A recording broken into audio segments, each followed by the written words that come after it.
Bismillahirrahmanirrahim. Alhamdulillahi rabbil alamin. Wassalatu wassalamu ala asyrafil anbiya'i wal mursalin. Sayyidina wa maulana Muhammadin wa ala alihi wa ashabihi ajma'in. Rabbi syrah li sadri wa yassir li amri. Wahlul 'uqdatam min lisani yafqahu qawli. Rabbi zidni 'ilma warzuqni.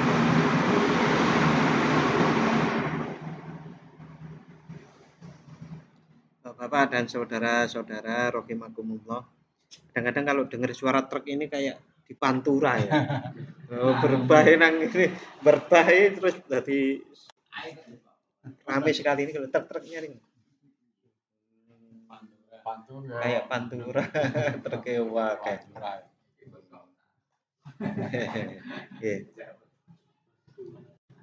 Bapak-bapak dan saudara-saudara rahimakumullah. Ya, segala kondisi sepatutnya kita syukuri nggih.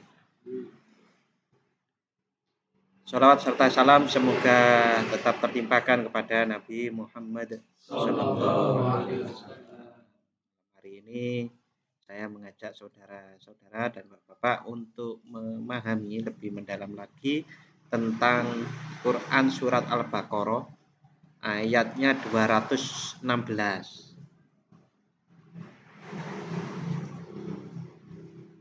Tentang perang. A'udzu billahi minasyaitonir rajim. Bismillahirrahmanirrahim. Kutiba 'alaikumul qitalu wa huwa kurhul lakum wa asa takrahu syai'an wa huwa khairul lakum wa asa tuhibbu syai'an wa huwa syarrul lakum wallahu ya'lamu wa antum la ta'lamun. Kutiba alaikumul qital, diwajibkan atas kalian untuk berperang. Wa huwa kurhul lakum, padahal itu tidak menyenangkan bagimu. Pun Pak, kalau dipotong sampai situ wajib perang deh. Sudah pernah perang? Belum enten perang toh? Mungkin perang sama hawa nafsu atau gelut pas cilik. Apalagi kalau ini nanti dihubungkan kutiba alaikumus syiyam, diwajibkan atas kalian berpuasa. Semua wajib niku puasa niku. Nah, laki-laki, perempuan kan katanya. Nah, niki terus pripun? Nah, nanti akan kita baca tafsirnya. Insyaallah saya akan menyampaikan dari 3 tafsir yang terbanyak dari tafsir Mafatihul Ghaib yang ditulis oleh Fakhruddin Ar-Razi. Yang ditulis sekitar tahun 606 Hijriah, sekitar 606 ke atas. Yang jemput tua saat ini 1400 Hijriah, berarti 800 tahun yang lalu. Wa asa an takrahu syai'an, dan boleh jadi kalian tidak menyukai sesuatu. Wa huwa khairul lakum, padahal itu baik bagimu. Wa asa an tuhibbu syai'an, dan boleh jadi kalian itu mencintai sesuatu. Wa huwa syarrul lakum, padahal sesuatu itu jelek bagimu. Wallahu ya'lamu wa antum la ta'lamun. Allah Maha mengetahui, sedang kalian tidak mengetahui. Wa fihi masailun, di dalam terkait hal ini ada beberapa permasalahan. Ini tulisannya Fakhruddin Ar-Razi tadi, Fakhruddin Ar-Razi di dalam tafsir Mafatihul Ghaib. Al-mas'alatul ula, pokok pembicaraan yang pertama, i'lam, ketahuilah annahu alaihi salatu wassalam kana ghairu ma'dunin fil kitab, bahwasannya Rasulullah Shallallahu alaihi wasallam pada awalnya tidak diizinkan untuk berperang. Muddata iqamatihi bi Makkah, saat beliau jumeneng atau tinggal di Mekah.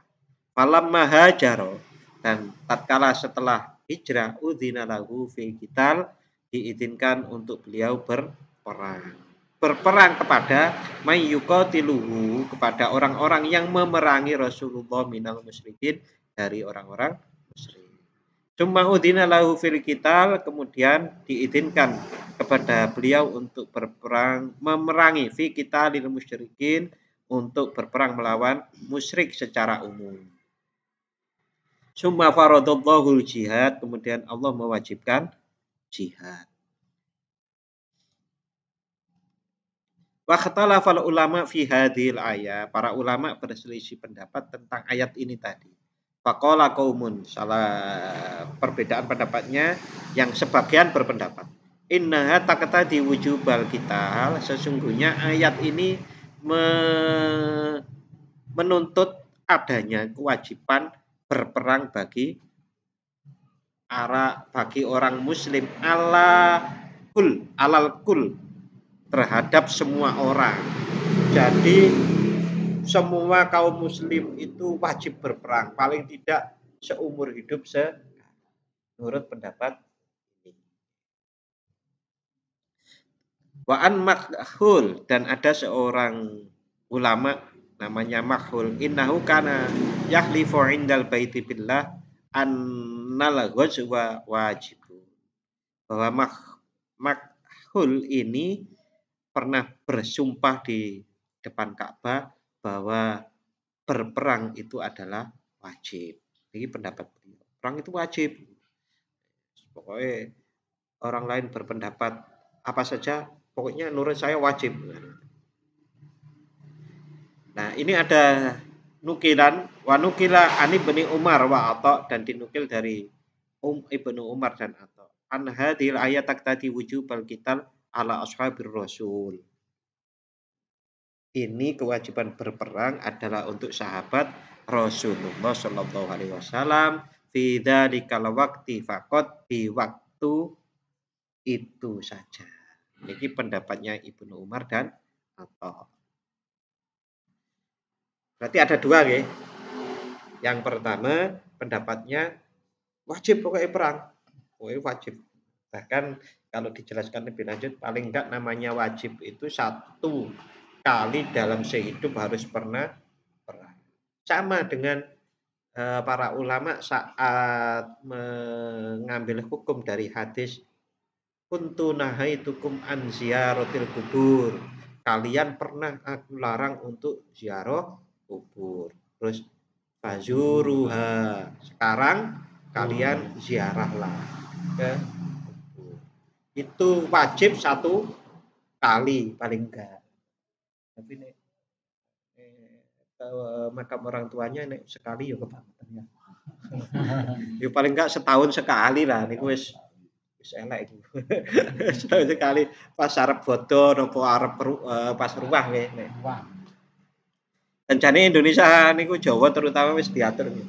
Nek ruah yo bareng-bareng ziarah kubur.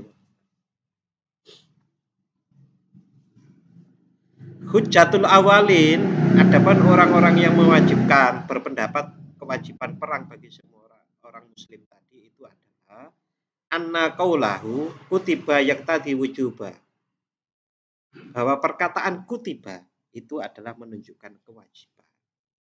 Dan perkataan alaikum, kutiba alaikumul qital, ngoten nggih ayatnya, dan perkataan alaikum atau atas kalian juga menyiratkan kewajiban.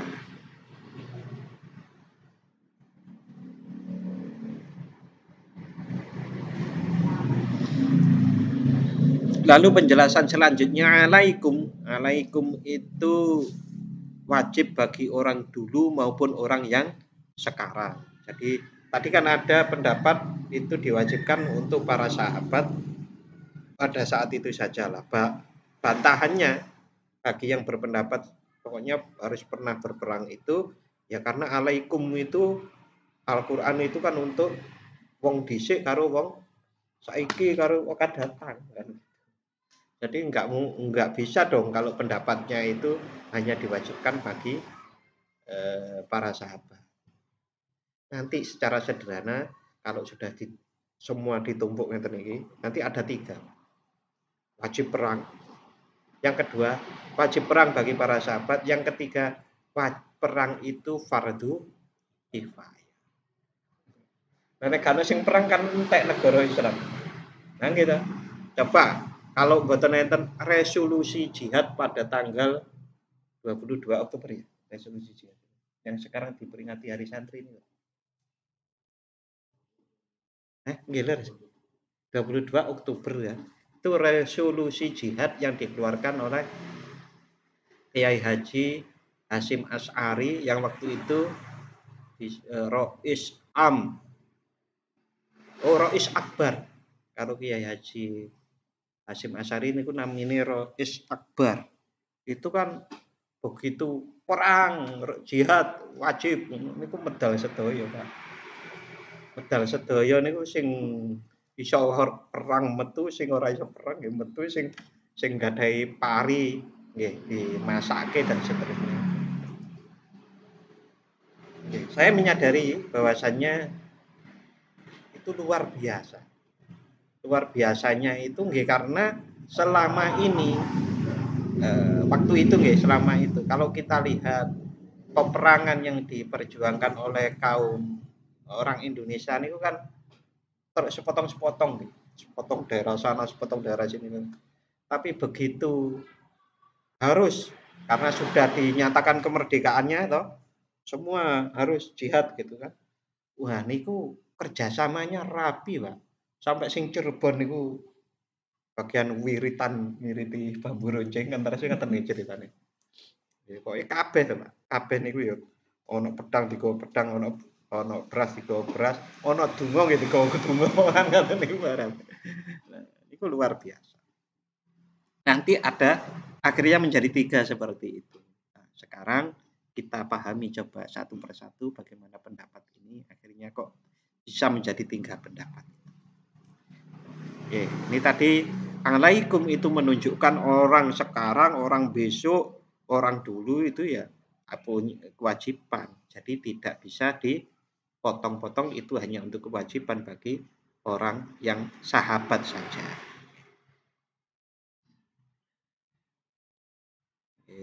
Wal khitabu bil kafi qaulihi alaikum, karena perbincangan tentang huruf kaf di dalam kata alaikum itu layamna minal wujubi alal maujudin, tidak tercegah dari adanya kewajiban bagi orang-orang yang sudah ada, wa alaman sayujadu maupun bagi orang-orang yang akan datang ba'da dzalika setelah itu. Kama fi qaulihi, sebagaimana dawuhipun Allah, sebagaimana firman Allah taala, kutiba alaikumul qisas, diwajibkan atas kalian untuk menegakkan kisos.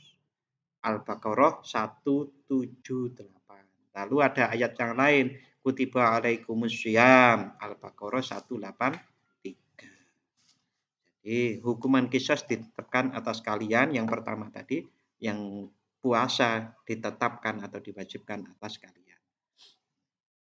Kutiba alaikumul qital, kutiba alaikumul qisas, kutiba alaikumus syiyam. Itu dijadikan satu dalil bahwa yang namanya kewajiban berperang itu ya seperti kewajiban puasa.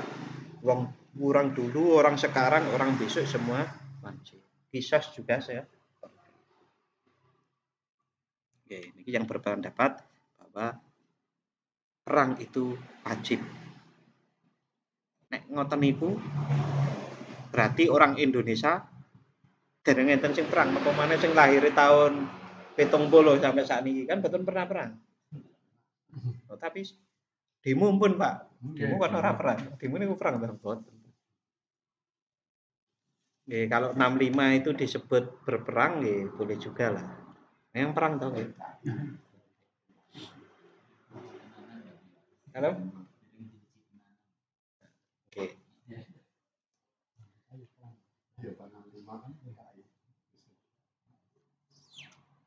Lalu kemudian dilanjutkan pembahasannya. Fa'in kila, kalau ditanyakan, Zahirul ayah hal yang tadi ayakuna wajiban alal a'yan au alal kifayah. Apakah penafsiran ayat secara harfiah menyiratkan bahwa kewajiban ini berlaku untuk semua individu atau hanya sebagian dari mereka atau kewajiban kifayah? Kulna, kami menjawab bal yang tadi ayakuna wajiban alal a'yan. Sebenarnya penafsiran harfiah ayat ini menunjukkan bahwa kewajiban ini berlaku untuk semua individu. Karena perkataan alaikum berarti wajib setiap individu di antara kalian sebagaimana terdapat dalam firman Allah kutiba alaikumus qisas maupun kutiba alaikumus syiyam. Dan alasan dari atok yang tadi itu bahwa perkataan kutiba ditetapkan menyiratkan adanya keharusan kewajiban dan sudah cukup untuk dijalankan sekali saja dalam sehidupnya. Wa qauluhu alaikum yaqtadi taqshisu hadzal khitab bil mawjudina fi dzalikal waqti. Illa ana qulna inna qaulahu kutiba alaikumus qisas al-Baqarah halul mawjudina fihi ka khaliman sayujadu ba'da dzalika bidalatin bidila latin munfasilatin wayal ijma. Pendapat bahwa perkataan alaikum tadi itu dalam ayat ini mencirikan orang-orang yang ada pada saat itu dan juga orang-orang yang akan muncul setelahnya, yaitu didasarkan pada dalil yang terpisah, yaitu adanya kesepakatan atau ijma. Namun bukti tersebut tidak ada dalam konteks itu. Oleh karena itu keadaan asal tidak ada perubahan, harus dipertahankan. Mereka mengatakan salah satu indikasi kebenaran pendapat ini adalah firman Allah Ta'ala wa kullan wa'adallahul husna, yang berarti dan Allah telah menjanjikan kebaikan kepada setiap orang. Niki sing wajib-wajib masihan niki. Lalu bagaimana kemudian yang dukungan pendapat bagi yang tidak wajib atau fardu ain? Niku berdasarkan wa makanal mu'minuna liyang firu kafah At-Taubah 122 yang artinya orang-orang yang beriman tidak semuanya harus pergi berperang, gitu. Jadi yang satu tadi didukung kutiba alaikumul qisas, kutiba alaikumus syiyam. Perkataan alaikum itu menunjukkan kewajiban bagi orang yang dulu, orang yang sekarang maupun yang akan. Nah, bagi yang berpendapat ini fardu kifayah, di antara dukungannya adalah ayat At-Taubah 122 wa ma kanal mu'minuna liyangfiru kafah. Ya sebetulnya bisa dipahami ya dengan apa yang sudah ada di Madinah pada waktu itu. Yang di waktu itu yang di Madinah nopo kabeh perang. Mboten kok. Kan itu saja bisa dilihat bahwa ini adalah kewajiban yang kifayah.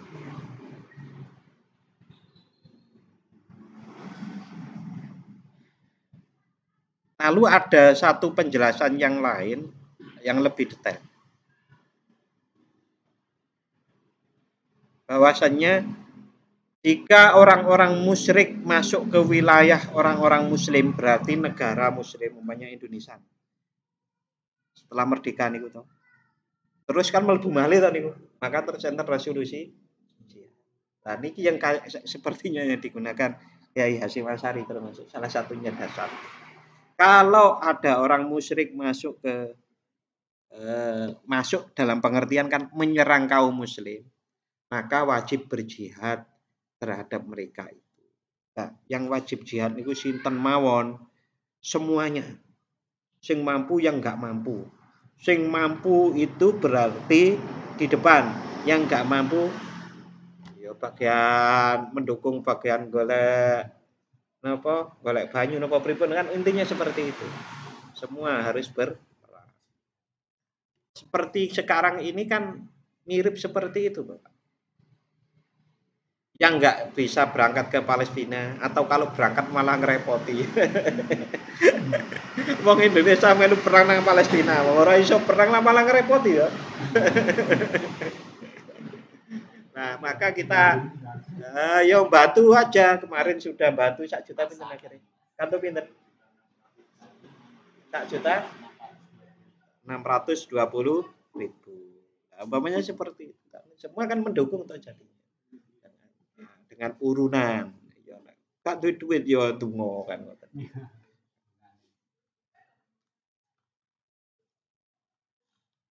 Oke. Jadi pendapat tentang kewajiban berperang ini akhirnya bisa disimpulkan menjadi 3. Nah, dari ketiga yang tadi itu, maka konteks Indonesia saat ini yang paling tepat itu adalah yang fardu kifayah. Bahkan karena kita itu sudah bernegara, mensepakati bahwasannya apalagi kalau masalah perang harus kita menunggu komando dari pemerintah. Komando dari pemerintah pasti yang duluan ya TNI, polisi, Harun Hansip, semua. Dua anak sih kurang lah, baru kita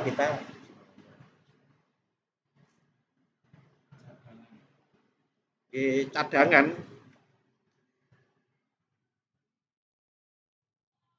Lalu ada juga dukungan Bapak-bapak, ada hadis dari Rasulullah Shallallahu Alaihi Wasallam. Hadisnya niki nek memang diwaca mung siji tok nggih ngeri. Man mata walam yaghzu walam yuhaddis nafsahu bi ghazwin mata mitatan jahiliyatan. Barang siapa yang meninggal dunia sedangkan dia belum pernah berperang atau berjihad dan tiada pula keinginan dalam hatinya untuk berperang, maka ia mati dalam keadaan mati jahiliyah. Ngeri toh? Tapi enter hadis lainnya lagi. La hijrata walakin jihadun waniyah. Wa idas tunfirtum fangfiru. Tidak ada hijrah sesudah kemenangan. Tetapi hanya jihad dan niat. Dan apabila kalian diperintahkan untuk berangkat berperang, maka berangkatlah. Nunggu perintah. Kan katanya. Kalau ada perintah berperang, kita harus berperang. Siapa yang berhak memerintah? Kalau di konteks Indonesia kita ya pemerintah. Mus aniki nggih pemerintahannya wong Islam kabeh. Kalau masalah wong Islami kurang taat nggih pundi-pundi. Nang daerah kita masing-masing ada orang kurang taat nggih banyak toh, Pak. Sing taat nggih banyak toh. Tapi kan mboten enten satu orang pun yang bisa memastikan bahwa orang yang taat akan matinya tetap dalam keadaan taat, yang belum taat matinya tetap enggak taat kan mboten enten kepastian.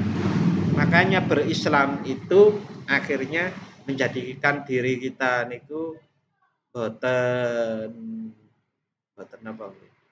Boten sak penake ngeloke wong liya di antaranya. Karena ini boten mesti kan. Yang ada itu adalah dakwah, bukan ngelok-ngelok. Nah, ini ada juga dari tafsir Ibnu Katsir. Tafsir Ibnu Katsir. Oh, nggih. Di dalam tafsir Ibnu Katsir, Allah mewajibkan jihad kepada kaum muslimin demi mempertahankan agama Islam dari kejahatan musuh-musuhnya. Nah, kalau niki memang wajib, kejahatan itu kan tidak harus perang ngoten niku nggih. Tapi ini kata-katanya jihad. Contoh, berperang untuk melawan kejahatan musuh-musuh Islam itu adalah propaganda. Propaganda bahwa Islam itu teroris. Nah, itu harus dilawan.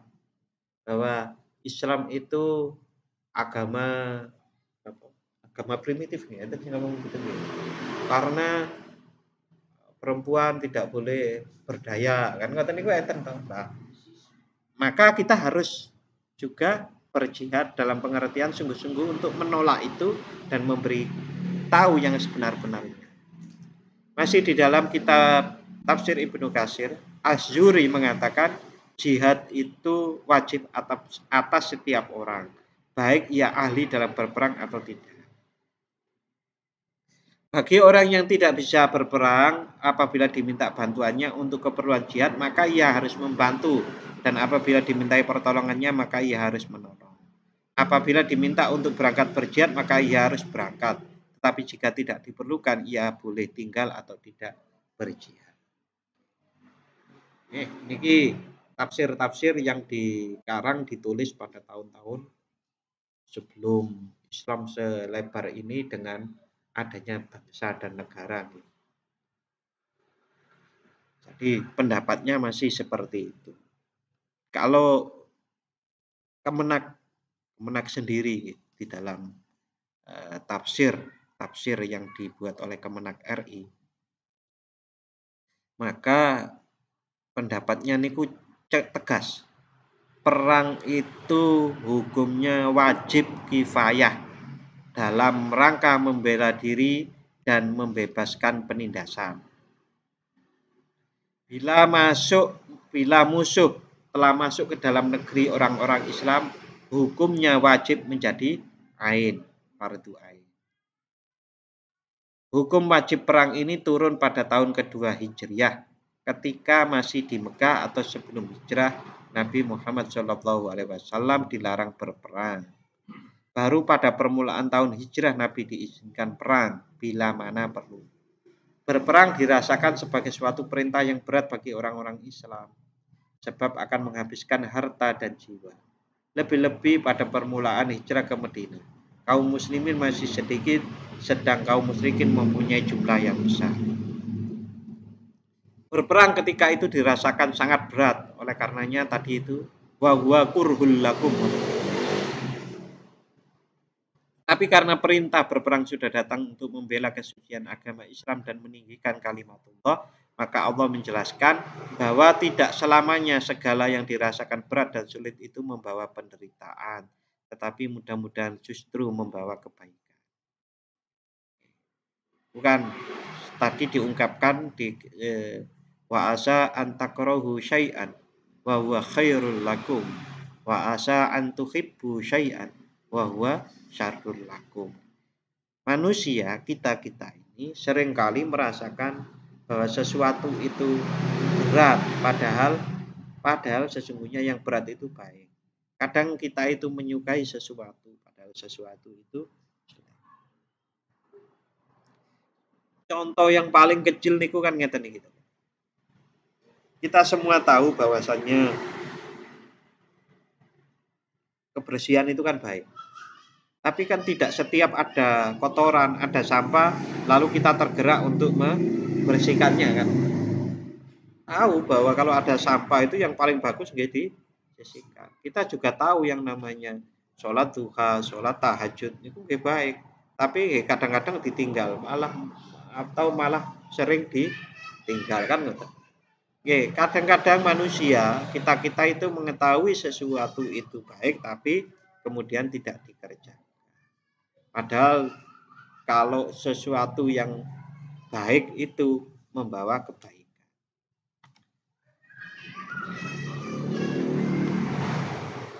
Bapak-bapak, secara kontekstual dengan ayat sebelumnya di sini disebutkan bahwasannya orang-orang beriman selain diuji dengan kemiskinan dan kemelaratan,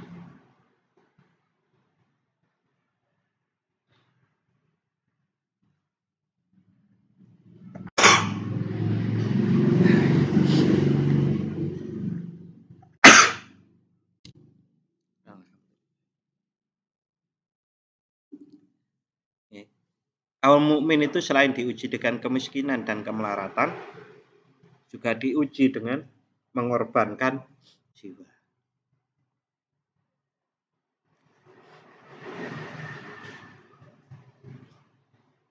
Ibaratnya kalau orang niku sudah kuat di uji miskin, diuji melarat, Mungkin nggih tingkat sampai berikutnya diuji berani nggak mengorbankan jiwa. Nah, di antaranya melalui kewajiban berperang.